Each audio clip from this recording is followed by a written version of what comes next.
Ladies and gentlemen, the story you are about to see is true. The names have been changed to protect the innocent.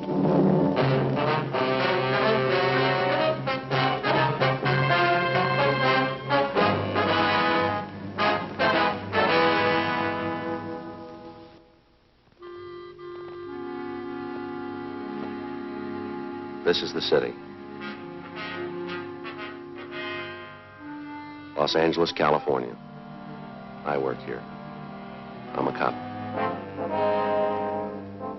It was Tuesday, February 3rd. It was cold in Los Angeles. We were working the night watch out of homicide detail. My partner's Frank Smith. The boss is Captain Lorman. My name's Friday. It was 18 minutes past 2 a.m. when we got to number 15 San Jose Street, the Green Light Tavern. A killer was loose in the city. His weapon, a .38 caliber revolver. His objective, robbery and murder.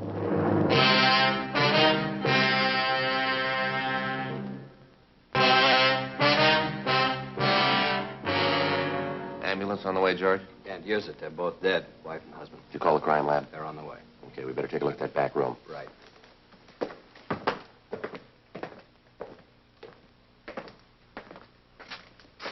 This is the way you found him, Crowley? Nothing's been touched. Safe was open when we got here, cleaned out. Shot twice through the back, both of them. They both dead when you got here? The old man was. She wasn't. She say anything? She said the holdup guy wanted all the money in the safe. The old man gave it to him, pleaded with him not to shoot. Yeah. While he was handing over the money, the old man dropped a $10 bill. He said he was sorry, stooped to pick it up. The guy shot him through the back. Mm-hmm. The woman said she turned to grab her husband. The guy shot her through the back. Did you get a description? She didn't last that long. Tough luck. What were their names? Mr. and Mrs. Enrique Cotero, they ran the place. Good people. They always are. Wonder how much money the guy got. Not enough to pay the check.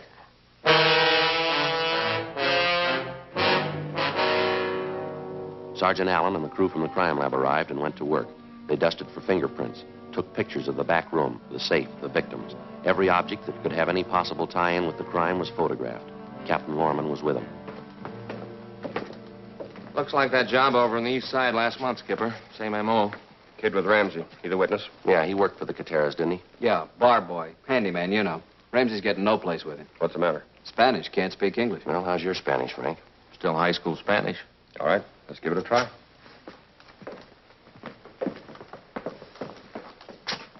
Was he the only one here? When we got here, yeah. Trabaja aquí como bar boy, ¿verdad? Sí, señor.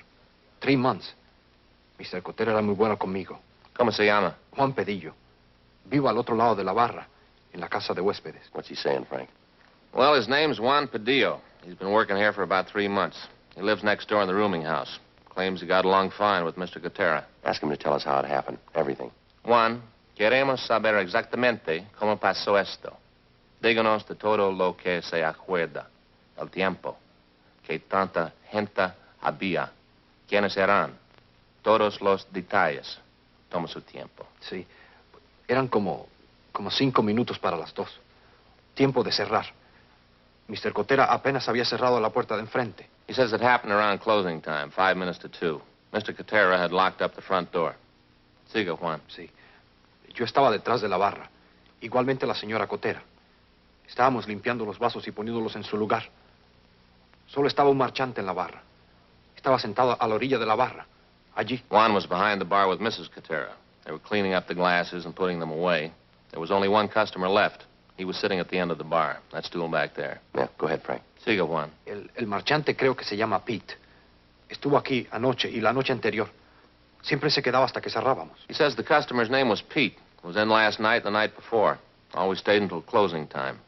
Bueno, Juan, siga. La señora Cotera recogió el dinero del registro y se fue al cuarto de atrás. La oficina está allí. El señor Cotera se sentó con el marchante y bebió con él. Este hombre, Pete. Un minuto. He says about 2 o'clock, Mrs. Cotera took the money from the cash register and went into the back room. La oficina. Yeah, the office. And Mr. Cotera sat down and had a drink with this guy, Pete. All right, what happened then? Luego, ¿qué pasó? Bueno, yo limpié los vasos y como unos cuantos minutos después de las 2, llevé una caja de botellas vacías a la bodega. Estuve allí creo que como 5 minutos, cuando oí el ruido. ¡Bang, bang! ¿Qué hizo entonces? Dejé caer las botellas y oí de nuevo. ¡Bang, bang! Entonces corrí a ver. Mr. y Mrs. Cotera estaban tendidos en el suelo. Había sangre. Este hombre Pete salía por la puerta de enfrente. What's he saying, Frank? He says a couple of minutes past 2, he went back to the storeroom with a case of empty bottles. He was back there about 5 minutes when he heard gunshots. He ran out and saw Cotero and his wife on the floor. This guy Pete was going out the door. La puerta de enfrente. Yeah, the front door. Just a minute. Puede conocer a este hombre Pete. Si lo ve de nuevo? Oh, sí, señor, sí lo conocería. He says he'd know Pete if he saw him again. Does he know anything about him? Where he lives, where he hangs out? ¿Sabes dónde vive Pete, Juan? ¿Dónde come? ¿Dónde se mantiene? No, estuvo aquí hoy, anoche y antenoche. Es todo lo que sé, señor. Pete was in here for the past 3 nights. That's all he knows. Ask him if he remembers what Pete was drinking, will you? Yeah. Juan, ¿se acuerda lo que este hombre Pete estaba tomando? ¿Lo que estaba bebiendo? Oh, sí, señor. Scotch y water. Plain water.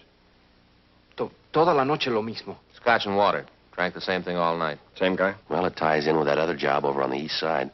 Wherever the guy works unconsciously, he seems to order the same thing to drink, doesn't he? Dispénseme. Dispénseme, señor oficial. Hay algo más que me acuerdo de él. Algo más que él hizo. Wait a minute. He remembers something else. ¿Qué fue eso, Juan? ¿De qué más se acuerda? Cada noche, él tocaba la máquina de música. Allí. La tocaba mucho. Todo el tiempo pedía cambio. He says Pete played the jukebox a lot. Sí, señor. La misma melodía. Toda la noche. De vuelta y de vuelta. ¿Cuál era esa, Juan? ¿Se acuerda? Sí, señor, me acuerdo. Venga acá, le enseñaré. What's he doing? He wants to show us the jukebox. He said Pete played the same tune all night. Aquí, señor oficial. Esta, la número 14. La tocaba toda la noche. De vuelta y de vuelta. Funny Man. That's the one. Number 14. The tune might be another one of his habits. Let's play it. Go ahead. You got dime? Thanks.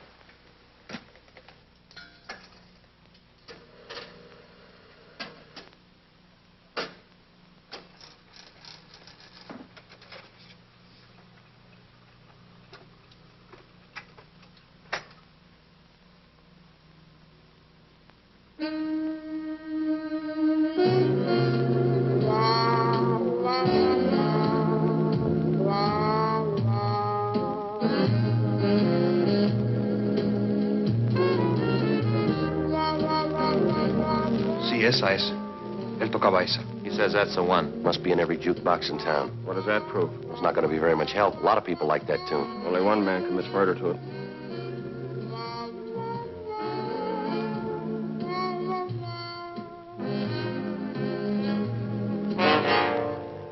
Ten minutes past 3 a.m., Tuesday, February 3rd. Captain Lorman, Frank, and I left the Green Light Tavern, and we took Juan Padillo, the young bartender, back to the office with us.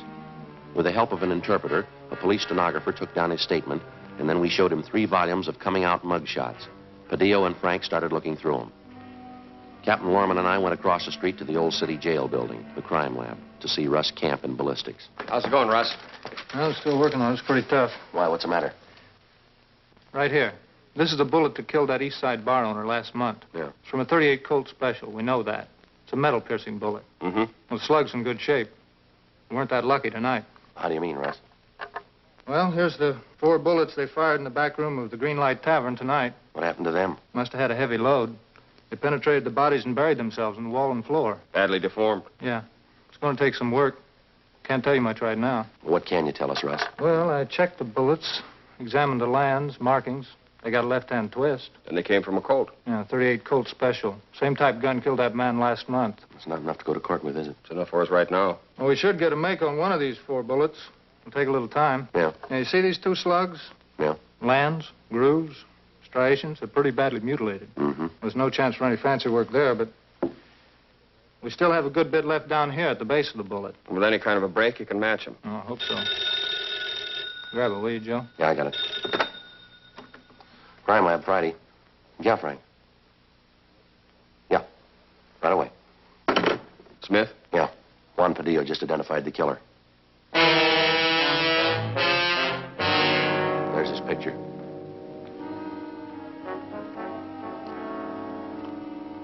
There's his package.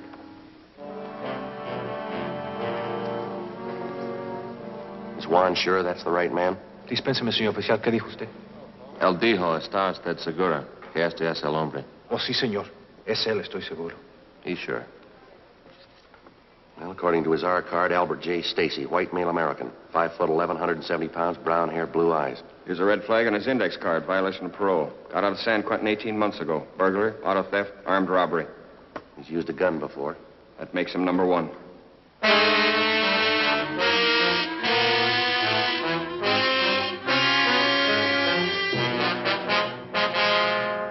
By 4 a.m., an APB and a radiogram on Albert Stacy had been dispatched.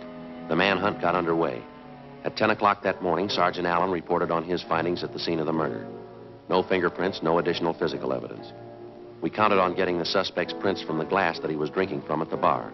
But either Mrs. Cotera or Juan had unknowingly given the killer his first big break.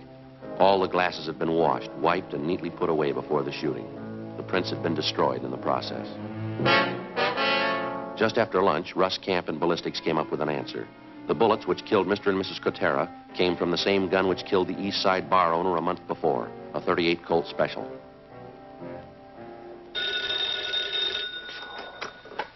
Homicide, Lorman. Yes, Crowley. Where? Good, thanks. I just picked up Stacy. They're bringing him in. 6 p.m., Tuesday, February 3rd. Albert Stacy was booked at the main jail on suspicion of 187 PC, murder. On his person was found a .38 Colt Special. The gun was immediately taken to the crime lab for examination. Stacy was brought to the interrogation room. Frank and I questioned him for 4 hours. He denied any connection with the two robberies and the murders. At 10 o'clock that night, we sent out for coffee and sandwiches. Stacy ate heartily. He was worried, but he didn't have the attitude of a trapped murderer. The questioning went on. Midnight came. Stacy hung on to his story. He refused to say where he was at the time of the killings.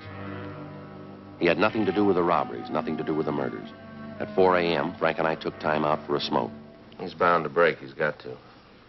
Well, either he's a great actor or I'm tired. He doesn't strike me as a guilty man. Well, I'm with you, but what about his record and the mugshot the kid picked out? Seaman, Yeah,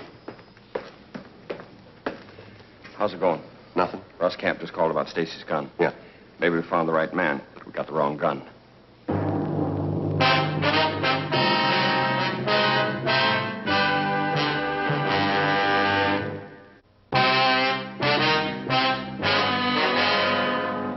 A.m., Wednesday, February 11th. We were refused a complaint against Albert Stacy by the district attorney's office on the grounds that we were unable to present sufficient evidence against him.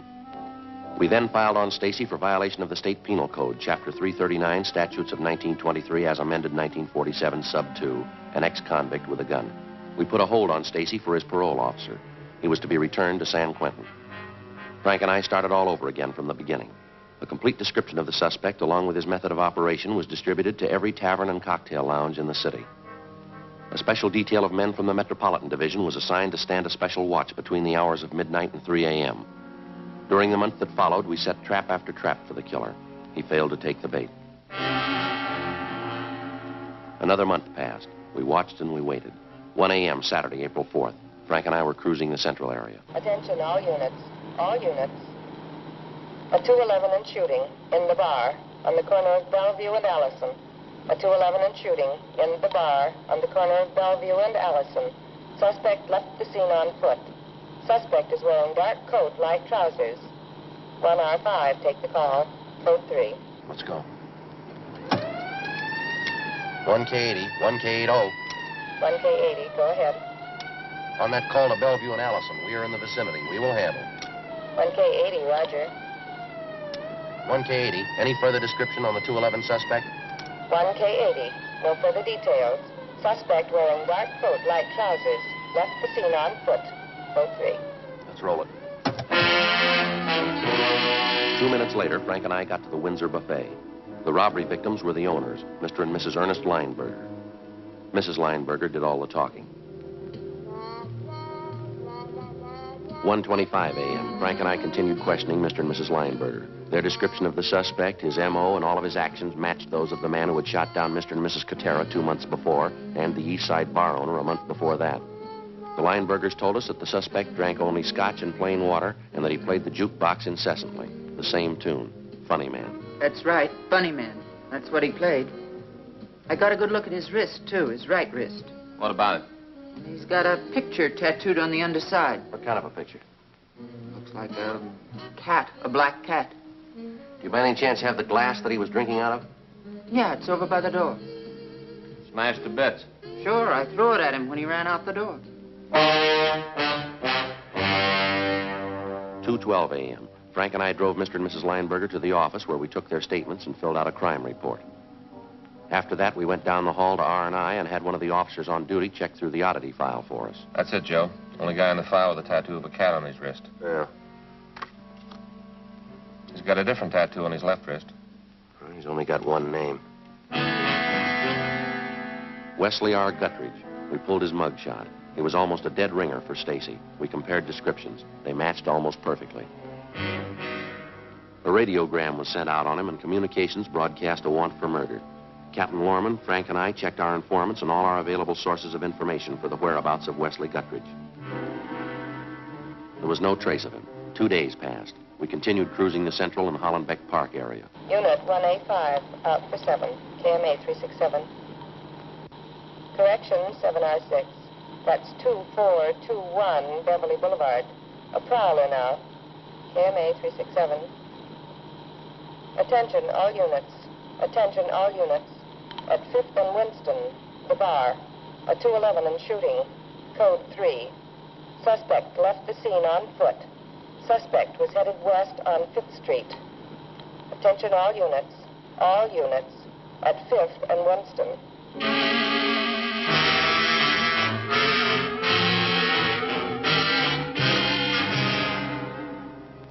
The name of the place was Doris and Jim's. Inside, we found a man lying on the floor, face down. He was dead. There were 3 bullet wounds in his back. Jim gave him the money. Every penny of it. He asked him for it. Jim gave it to him. He didn't have to shoot him. Didn't have to kill him. We gave him the money. Shut that thing off, will you?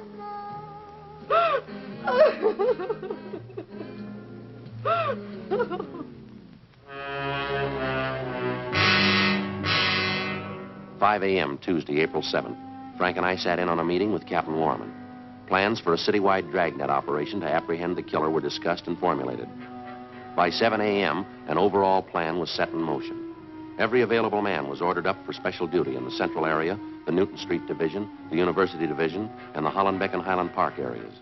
Additional men from the Metropolitan Division, plus an extra complement of 45 radio and detective cars were assigned to the manhunt. The search for Guttridge went on all that day, all that night into the following morning. No sign of him. Friday, Saturday, Sunday, Monday. Still no sign of him. The 24-hour watch continued. 5 days, 10 days, 2 weeks. Tuesday, April 28th. It was the end of the 3rd week. Our relief showed up a few minutes before midnight.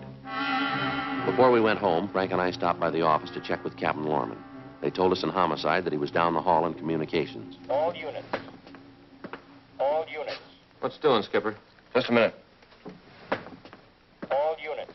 211 and a shooting. In the bar at 1231 North Fremont. 1231 North Fremont. 1K61, handle a call, code 3. 1K61, roger. 1K61, that's Ramsey and Crowley, isn't it? All units. 211 suspect has been identified by victim as Wesley Guttridge, murder suspect. The 1200 block of North Fremont's in the stakeout area, isn't it? Right on the edge of it, I think. Yeah, here it is. Right here.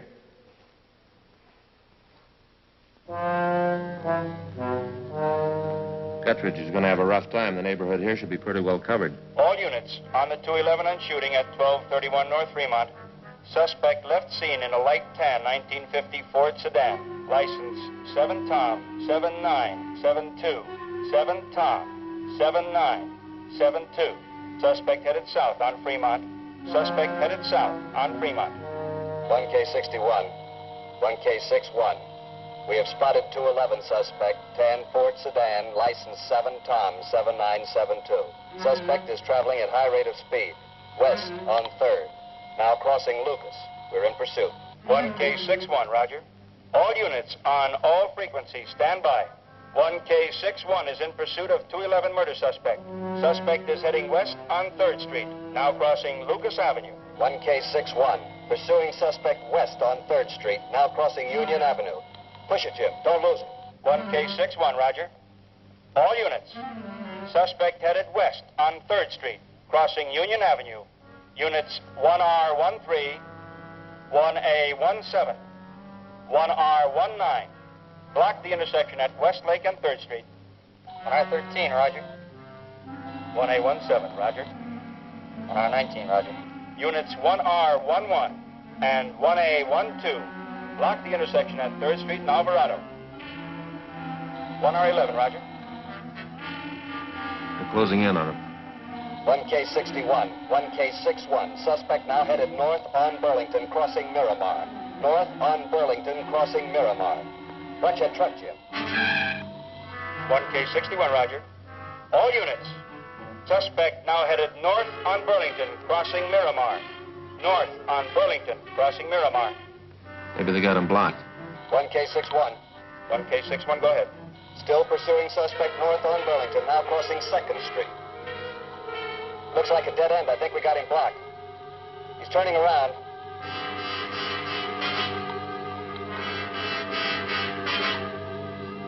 Watch it, Jim. Here he comes. Look out. There goes our windshield. You see all right, Jim? 1K61, 1K61. Maybe you heard it. He got by us. Suspect now headed east on Beverly Boulevard, crossing Belmont. Are you receiving us? 1K61, we are receiving you. All units. Suspect now headed east on Beverly Boulevard, now crossing Belmont. 1K61 is in pursuit. 1K61. Suspect just turned off Beverly onto Figueroa, heading north on Figueroa, crossing Temple. Just a minute, hold it. He just turned down Alpine. Hold it. Turned again.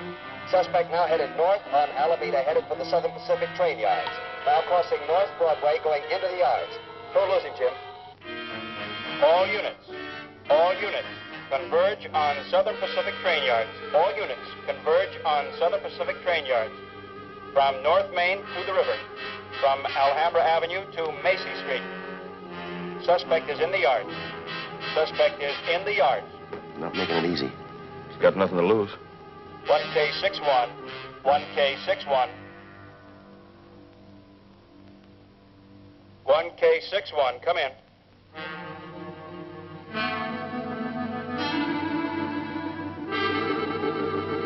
1K61, come in. 1K61. We have suspect in custody. We have suspect in custody. 1K61, roger. All units.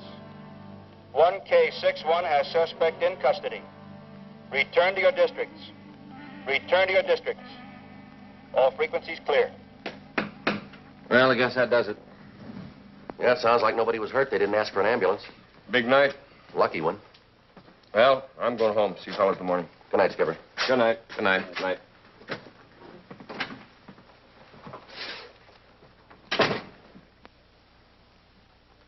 KMA 367.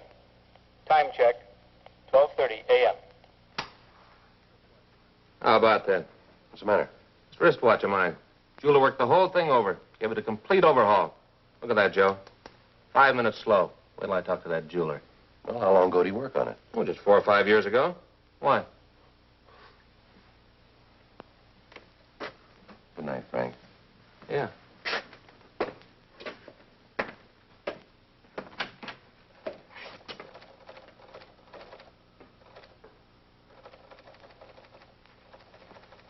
What time you got, Lieutenant?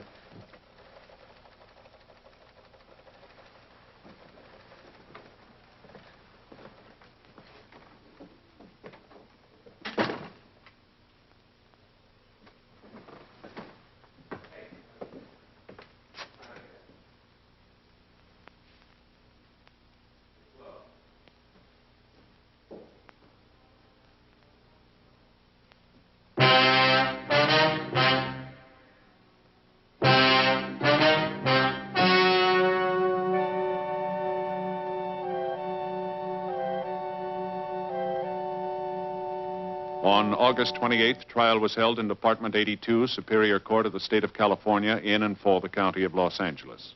In a moment, the results of that trial.